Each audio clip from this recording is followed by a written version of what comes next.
I mean, for me, the biggest problem here is Toni Kroos not being there anymore. Really, I don't think he would solve everything, but certainly he would bring so much balance to this team. Toni Kroos was the glue holding Real Madrid's midfield together, and without him, the cracks are starting to show.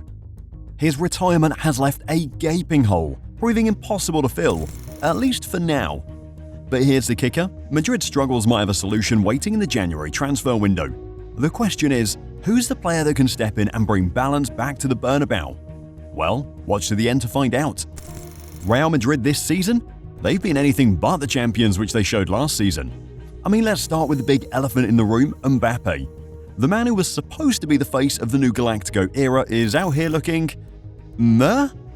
Like, where's the Mbappé magic we all signed up for?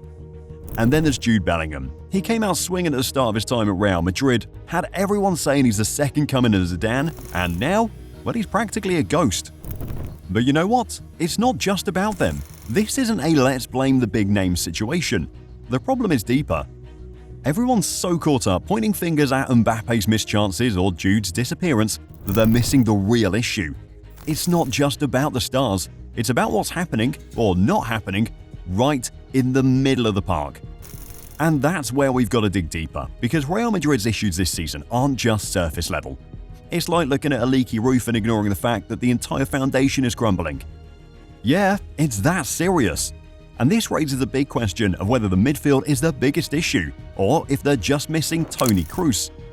Even Ancelotti knows how good he is. Toni Kroos is a legend, he's doing really well, he's still great condition, physically, mentally. I think, as he said last season, he would like to finish his career at Real Madrid, and I'm sure he will finish his career at Real Madrid. I mean, last season, Real Madrid had a masterclass season. And remember how they played?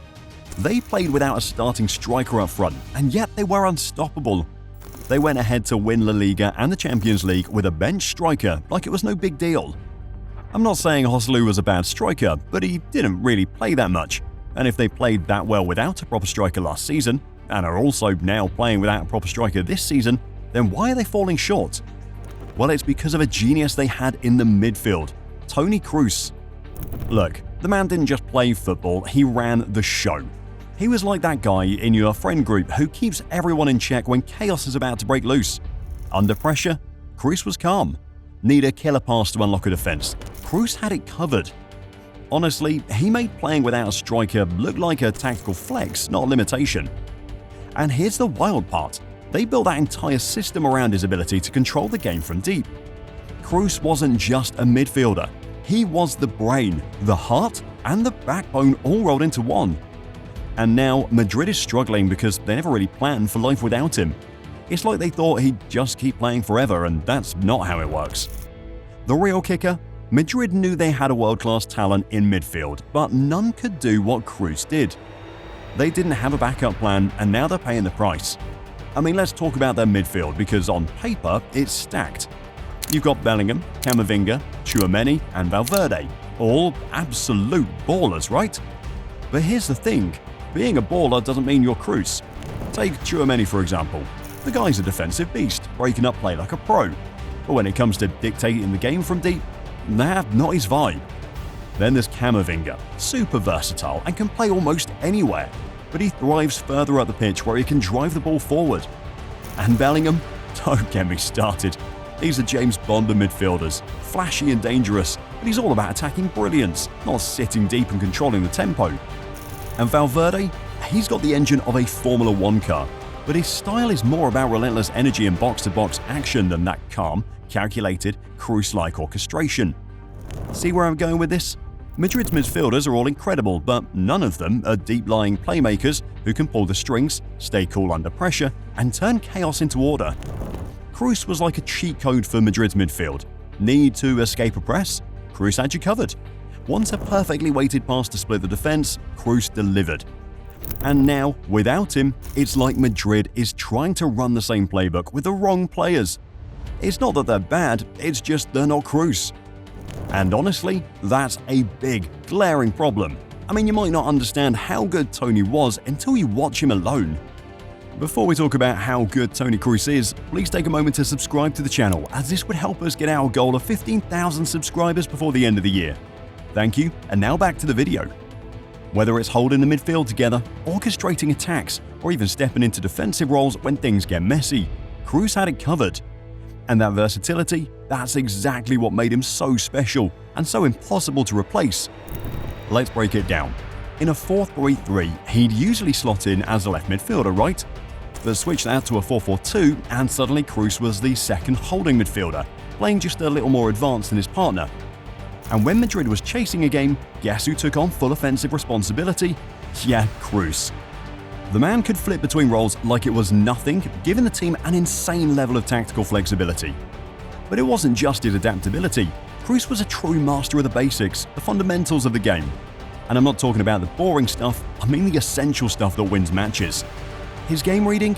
Next level. He'd drop deep, acting like a false left-back when the centre-backs were struggling under pressure, and boom, he'd start an attack with one of those trademark, laser-accurate passes. Seriously, it's like he had a sixth sense of where the ball needed to go. Who is the better passer, Toni Kroos or De Bruyne? Toni Kroos is more the passes defender, and De Bruyne is more the passes assist for the goal. It's a little bit different. Both in the team was perfect because you have more offensive with De Bruyne and Kroos, but both he do with the feet what he can do the basketball with the hands. Yeah. The feeling is. Who Kroos? Both of them. Oh. And let's talk about his passing for a second. Kroos wasn't just good, he was ridiculous. He could ping the ball across the pitch, switch play effortlessly, and pick out spaces no one else saw. He was the guy who could turn a boring possession phase into a dangerous attack with just one pass. Teams knew it was coming, but couldn't do anything about it. That's how good he was. But you know what made him truly unique? His control over the tempo of the game. Kroos didn't just play football, he conducted it. Need to slow things down and frustrate the opposition? Kroos was your man. Want to speed things up and hit on the counter? Again, Kroos. He was Real Madrid's metronome, dictating the rhythm and flow of every game. But here's the problem. None of Madrid's current midfielders can do all of that.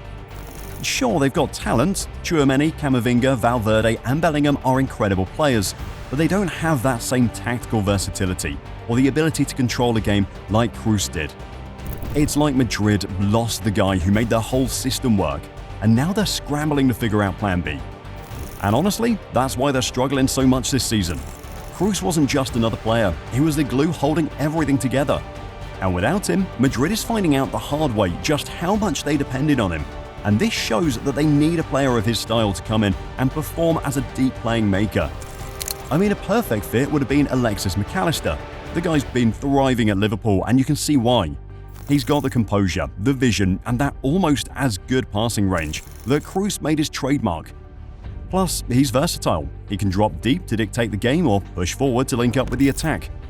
But let's be real here, Liverpool just signed him, and there's no way they're letting go of him anytime soon. I mean, why would they? He's the centerpiece of their midfield rebuild. Another option would have been Paul Pogba. Now, before you roll your eyes, hear me out. When Pogba's at his best, think Juventus Pogba, not injured on the bench Pogba. He's got the tools. Vision? Check. Passing range? Check. Ability to control the game? Double check. But let's be honest, Pogba's only just coming back into football, and his consistency has always been a question mark. Plus, there's the whole baggage thing. Madrid doesn't need more drama right now, so while Pogba could do it, he's just not the guy for this moment. Another who would have been perfect would have been Vitinha. This kid's got something special. He's dynamic, technically gifted, and can dictate play from midfield when he's on form. His ability to find space and make quick decisions on the ball is impressive. But here's the problem. He's still developing, and PSG isn't exactly the type to sell their young stars to Madrid without a fight. Not to mention, he's not quite at the Kroos level yet. He's got potential, but Madrid needs it now, not later. So that could have been an option, but let's face it, they're not happening. Whether it's contracts, injuries, or just being untouchable in the market, Madrid's not getting their hands on any of them. And that leaves us with the big question. If not them, then who? If Real Madrid wants to fix their midfield before it's too late, they need a proper plan for January. And guess what? There are players out there who could fill the Kroos-sized hole in their system, and could also be gone easily. Let me throw 3 names at you: Kimmich, Wharton, and Harry. Let's start with Joshua Kimmich. If there's anyone who screams Toni Kroos 2.0, it's this guy. He's got the vision, the passing range, and that ability to control the tempo of a game like a true maestro. Plus, Kimmich has been bossing it in both defensive and creative roles at Bayern Munich. He's a leader, he's consistent, and he's ridiculously versatile. The downside? Convincing Bayern to sell their midfield general is like trying to take candy from a lion. It's just not going to happen easily. But with this situation at Bayern, I think Madrid can pull it off. But man, if Madrid could pull this off, it'd be a game changer. Now let's talk about Adam Wharton. This young talent from Crystal Palace has been making waves in the Premier League. Don't let his age fool you, he's got incredible composure on the ball and a passing range that's well beyond his years. Wharton is the type of deep-lying playmaker Madrid could mould into their next Kroos. He's not quite the finished article yet, but with his potential and Madrid's world-class setup, he could blossom into a midfield maestro. And the best part, he wouldn't break the bank like some of the bigger names. And then there's Hugo Larsson, the Swedish prodigy, currently making a name for himself at Eintracht Frankfurt. This kid is a workhorse with an eye for a killer pass. His ability to read the game and dictate play is remarkable for someone so young. Larsson is still developing, but he's shown flashes of brilliance that make you think he could step up to the big stage sooner rather than later. Plus, his versatility in midfield gives him an edge, making him a great long-term investment. So here's the deal. Kimmich is the dream, while Wharton and Larsson are the future. Madrid could go for the big money move or take a chance on nurturing young talent. Either way, January is going to be huge for their midfield. What do you think? Go all in for Kimmich or gamble on the young guns? But from now till the January transfer window is still a long time. So what should Real Madrid do from now till January? And honestly, the answer might already be sitting on their bench. Look, I know Modric is pushing 40, but don't let his age fool you. He's still got that magic touch. Modric in Kroos' role isn't a perfect fit, but if anyone at Madrid understands the art of controlling a game, it's him. He's got the passing range, the football IQ, and the leadership to hold things together. Sure, he doesn't have Kroos' calm, metronomic vibe, but he can still do a solid job. Madrid just needs to ease him into that deeper role without overloading him. But relying on Modric alone, well, that's risky. So I think Madrid needs to experiment with formations that don't depend on a single deep-lying playmaker. Why not try something like a double pivot? Pairing Tchouaméni and Camavinga in a more balanced setup could spread the responsibility around. Tchouaméni can focus on breaking up play, while Camavinga takes charge of driving the ball forward. It's not perfect, but it's a way to adapt without putting all the weight on one player. Or how about shifting Jude Bellingham into a hybrid midfield role? He's more attacking-minded, sure, but giving him a bit more responsibility in the build-up could bring out a different side of his game. Add Fede Valverde into the mix, and suddenly you've got a midfield full of energy and creativity. Maybe not Kroos-level control, but enough to keep the team functional until reinforcements arrive. Madrid have options. They might not be perfect, and they might not feel like Kroos, but with a bit of creativity and flexibility, they can keep things afloat until January. The real question is whether Ancelotti is willing to shake things up and take those risks. What do you think? Does Madrid have it in them to adapt, or are we in for a rocky ride until the transfer window opens? And what players do you see Manchester United signing? Well, let me know in the comments, and when you're done, you can watch our video on how bad Mbappe is.